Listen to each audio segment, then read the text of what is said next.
Hello, and thanks for joining us from our studios in Israel. Coming up in today's newscast, Israelis observe Holocaust Memorial Day with a moment of silence. Things are escalating on the Gaza border, and ILTV asks international Jewish leaders what they think about the future of Israel. I'm Denise Wood here with the latest news in Israel.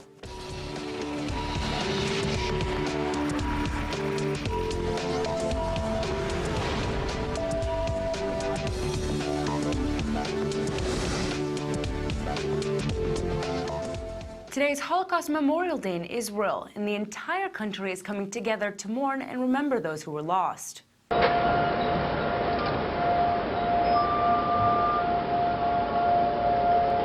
At 10 a.m. this morning, sirens blared, and Israel stood still for a moment of silence to remember the 6 million victims of the Holocaust in Nazi Europe. The Memorial Day began last night, with the ceremony held at the Yad Vashem Holocaust Museum in Jerusalem.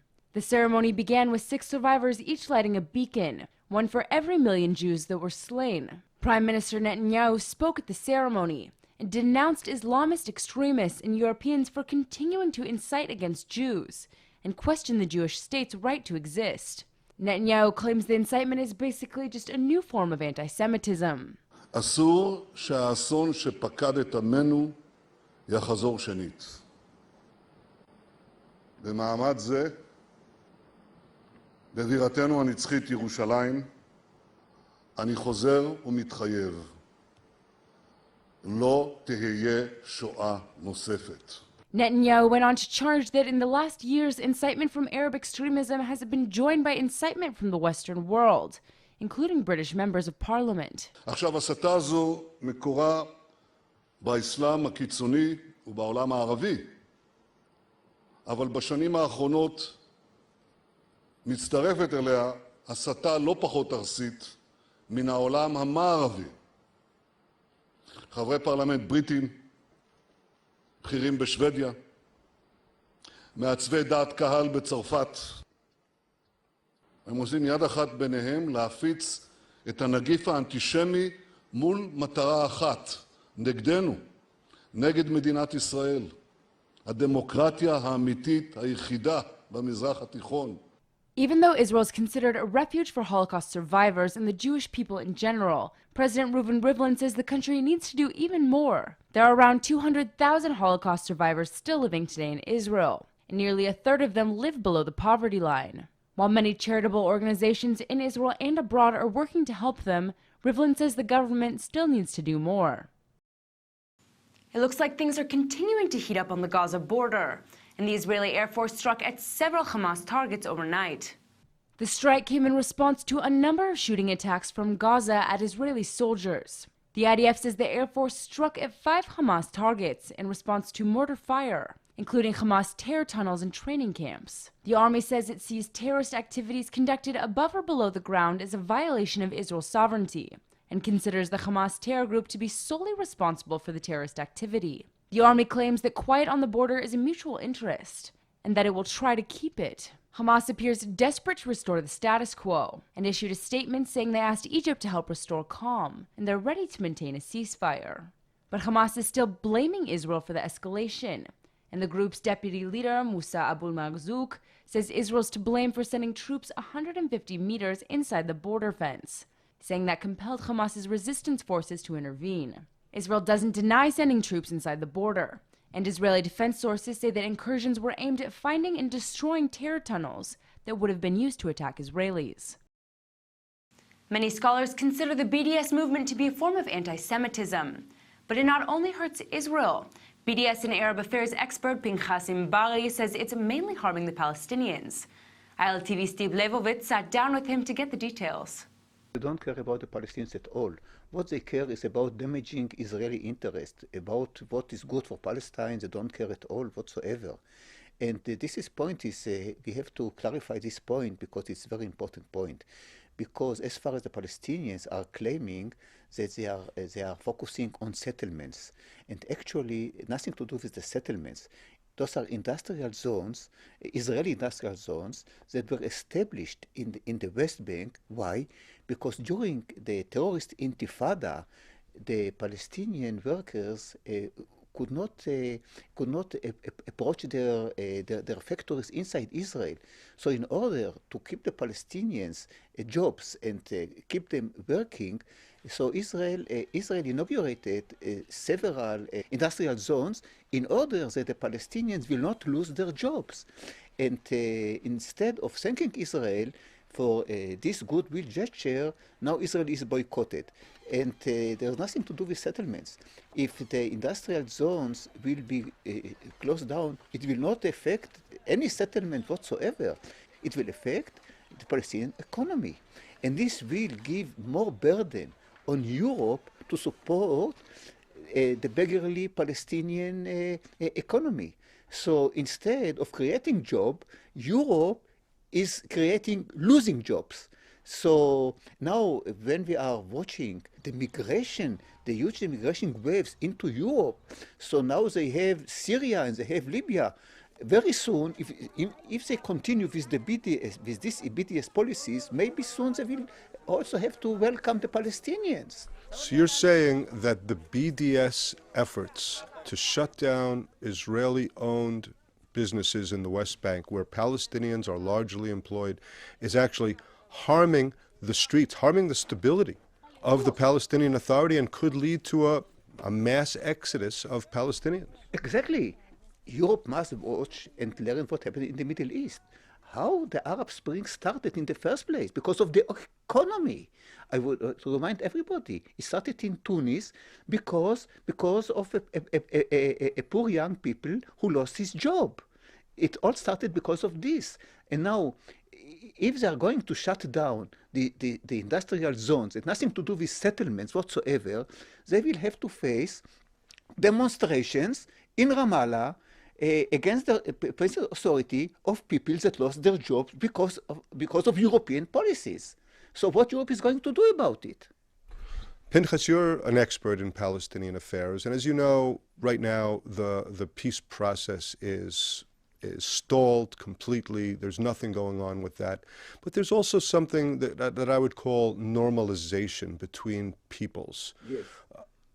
Let me ask you this. Are there ways for Israel to improve normalization? For example, by taking down many of the roadblocks, by doing things which can encourage free movement between the populations and more employment of Palestinians in Israeli businesses and Israeli places?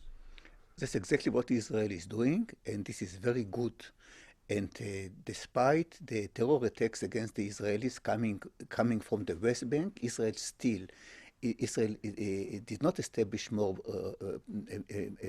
checkpoints, and to the contrary, Israel increased the number of Palestinian workers inside Israel, which is very good. And Israel has to continue in this line. More normalization, even without a political process. What can you do? There's no political process. What can you do? So second best choice. First best choice is to have political process that will end the dispute. Of course, this is what everybody wants. Now, the situation is this does not happen. So second best is to make the normalization.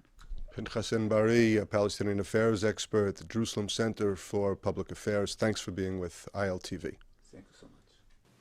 Israel's an incredibly complicated country, and years of living with the Israel-Palestinian conflict has affected both sides. In order to truly understand the situation, we need to look at what's going on with both people groups, which means you might want to start working on your Arabic. Dov Lieber is the Arab affairs correspondent for the Times of Israel, and he's here to tell us about one of his latest projects. Thanks so much for coming in. Thank you for having me. So first of all, you're the Arab affairs correspondent. What does that mean? What kind of stories do you cover? Well, I cover a vast range of topics, including to Arabs who live in Israel, the religious side, the cultural side, the political side, the Palestinians, what's happening in the PA, what's happening in Gaza, and the entire Arab world. It's a lot of responsibility, Sure. But it's also, I'm glad to have this responsibility because for me, it's the most important thing, one of the most important things an Israeli journalist can be doing is telling the Arab side of the story. Sure, it's a side that doesn't get covered quite as much, I think. So you were just recently in Kalandia. Can you tell us what's going on there, why you were there? Well, the Kalandia crossing, it's the largest foot and vehicle crossing from the West Bank into Israel. It's mostly between Palestinians who live in the Ramallah area who work in Jerusalem. They put it up around 2002, which was during the height of the Second Intifada. Sure. And that was at a time when we had suicide bombings nearly every day in the country.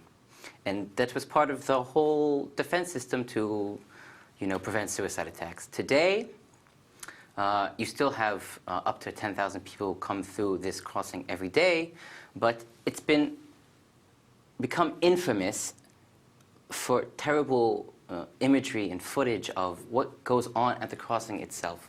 The actual infrastructure, it's very grim and depressing. The laborers are meant to kind of shuffle through metal fences that look a lot like what cattle would be shuttled through. And it's very difficult to see. Some days, it's fine. You show up to the checkpoint, to the crossing, and you cross in 10 minutes. Other days, it could take 2 hours, and the workers never know what's going to happen when they get there. So you have to get there early and just sort of hope for the best. Yeah. So what is Israel doing to change this, or are they doing something to change it? For a long time, Israel hasn't done much to change it. The police say they have made improvements in the procedure and that things go smoothly, but when you speak to the laborers themselves, they say nothing's really changed since the beginning. And Channel 2, Israel's Channel 2 did a series feature article just 2 weeks ago that showed that things really hadn't changed, that showed it was chaos at 4 or 5 in the morning. Hundreds of people trying to rush through to get to work on time. But these days, Israel is trying to lower tensions between Palestinians and Israelis, and one of the ways to do that is to bring in more Palestinians. And in order to bring more Palestinian workers into Israel, the crossings need to work better. Sure. So what exactly, when you were there, did you see things that Israel was specifically doing to make that an easier process now? How has it changed even in the last 2 weeks since that report came out? Nothing changed, really. The problem with this crossing, specifically Kalandia, there are 4 groups who operate the crossing. The police, the military police, the civil administration, which is part military and part of the Ministry of Defense, and then there is private security contractors themselves. And within this web of who's running what, it's hard to find accountability. When I visited there, it's a small example, but it's a very poignant example. When I visited in the waiting area, which is sometimes hundreds of people, thousands of people, women and children, disabled, the water fountains don't work.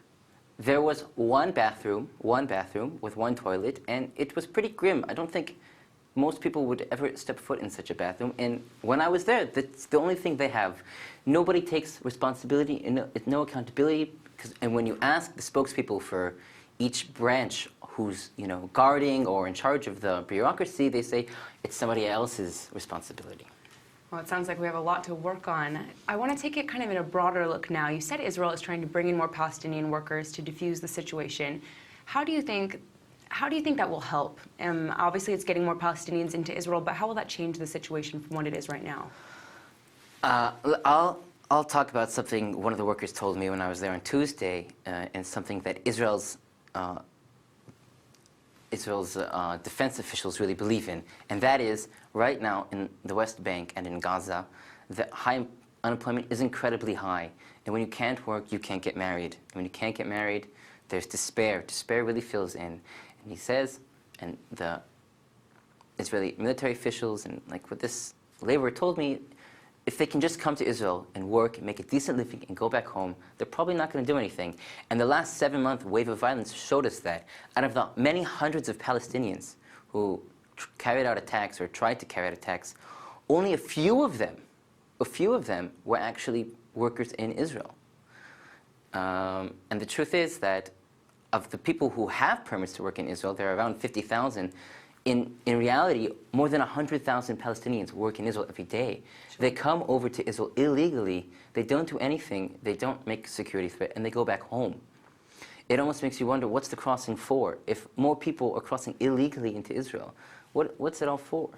Definitely. Well, it sounds like it's a project that they're still working on and something that we need to continue with. Thank you so much for coming in today. Thank you. An Israeli artist has painted over 100 haunting images of Nazi death camp ovens, and he says it's helping him to put his demons to rest. Tuli Ziv's work is inspired by his father, who's a Holocaust survivor that built the furnace used to cremate the body of Nazi war criminal Adolf Eichmann. Ziv's father survived the Lodz ghetto as well as a concentration camp, and his mother survived Auschwitz. His father later moved to Israel, where he worked in a factory for commercial baking ovens. Eichmann was executed by Israel in 1962, after an Israeli court found Eichmann guilty of war crimes against the Jewish people. He was executed by hanging, and Ziv's father was asked to design a furnace to cremate his body. After Eichmann's body was cremated, his ashes were scattered in the sea outside of Israeli territorial waters.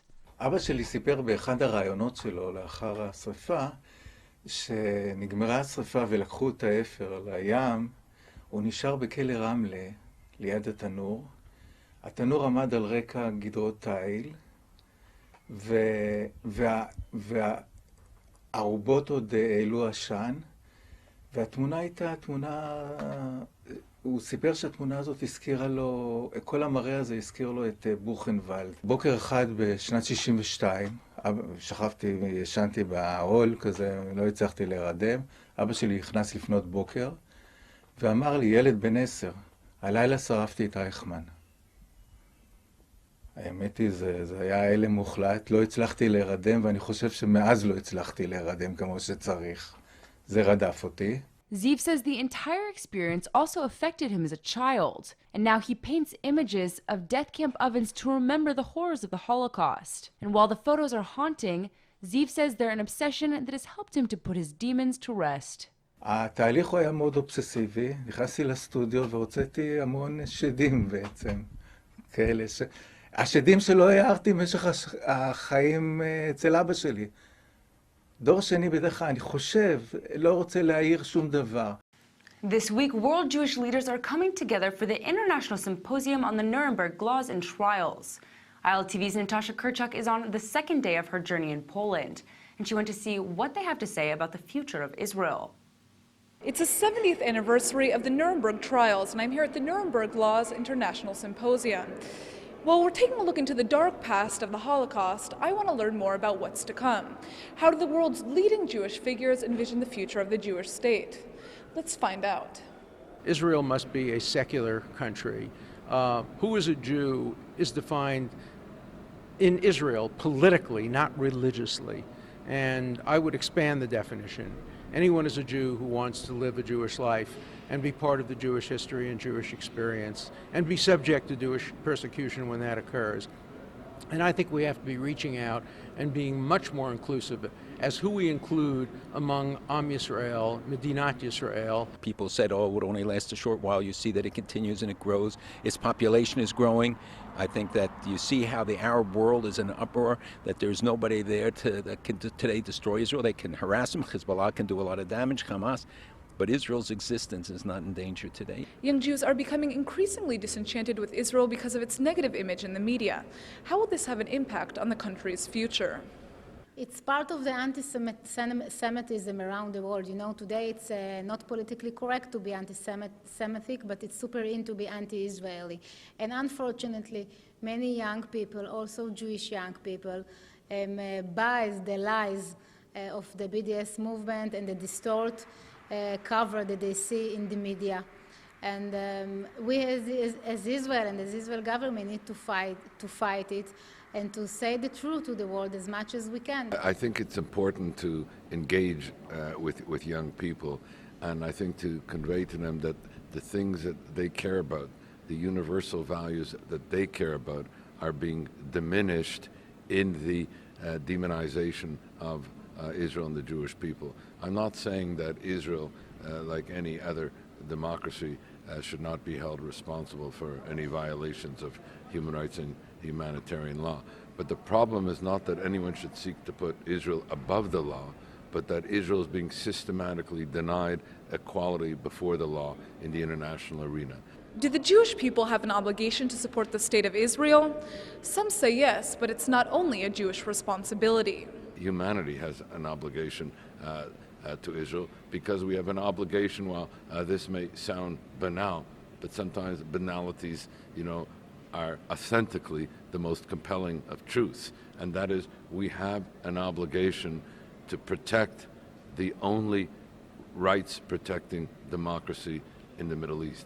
We are the nation state of the Jewish people.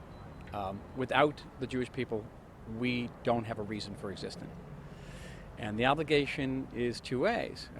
Yes, the Jewish people have an obligation to the State of Israel. The State of Israel also has an obligation to the Jewish people. So here's the biggest question of all. Has the world learned its lesson from the Holocaust? Nothing will ever be like the Holocaust that was experienced in the 1940s. And analogies are always imperfect. But there's great fear of an existential threat to Israel posed by an Iranian nuclear arsenal. The notion of never again must not simply be idle words or an idle slogan, because this too young people have seen. They've seen this happen again and again and again, and so they get cynical or indifferent. And so we have to say to young people, as we have to say to all of us, that we have an individual and collective responsibility in the pursuit of justice. Israel's Yad Vashem Museum is known for its extensive work to commemorate the Holocaust. But it turns out the museum says one of the most important ways to explain the Holocaust is through movies. And we'll tell you about a few that you might want to add to your list of things to watch. The museum kicked off its annual Holocaust Memorial Day activities with the screening of the Oscar-winning film Son of Saul. The film tells the story of a Jewish inmate in a Nazi death camp who is obsessed with finding a proper burial for a boy who he believes is his son. Yad Vashem's central theme for this year's Holocaust Memorial Day is about the struggle to keep the human spirit in the midst of inhumanity, and the movie perfectly sums up the struggle. Robert Rosette is the director of Yad Vashem's libraries, and he says movies are by far the most effective and prolific way to bring awareness to the Holocaust. Rosette claims far more people are willing to watch movies than to pick up a book or article, and he thinks a powerful film can encourage viewers to learn more about the topic. Yad Vashem has even established an online database with information on more than 10,000 films about the Holocaust, including some of the most famous films about the topic, like Schindler's List, The Pianist, The Counterfeiters, and Sophie's Choice. The head of Yad Vashem's visual center, Liat Ben Haviv, says Son of Saul could easily join the list of most famous Holocaust movies, and claims the film's critical success has led to it being distributed in almost 60 countries, many of which haven't had much exposure to raw descriptions of Nazi death camps. And now for our Hebrew word of the day. We wanted to teach you a special word today for Holocaust Memorial Day, which is actually a phrase. Today's phrase is leolam lo, which means never again. The phrase never again is said a lot in both English and Hebrew in relation to the Holocaust. While the world still mourns for the 6 million people who were lost, the phrase shows a resolve to never let a tragedy like the Holocaust happen again in the future. In Hebrew, the phrase leolam lo literally means not in this world, and it gives the idea that humanity can never again allow a similar tragedy. We hope you'll join us in remembering the Holocaust today and embrace the idea behind leolam lo to help make a better world for the future generations. Let's go ahead and take a look at the weather forecast. Today it's 75 and sunny in Tel Aviv, but tomorrow it should be cooling down and we can expect some rain and a high of 71 degrees. All right, everybody, that's it for today's news. Today's exchange rate is 3.79 shekels to the American dollar. Remember to sign up for our daily newsletter at ILTV.tv, and don't forget to check out our evening update every night at 8 p.m. Eastern Time. Thanks for watching, and see you tonight.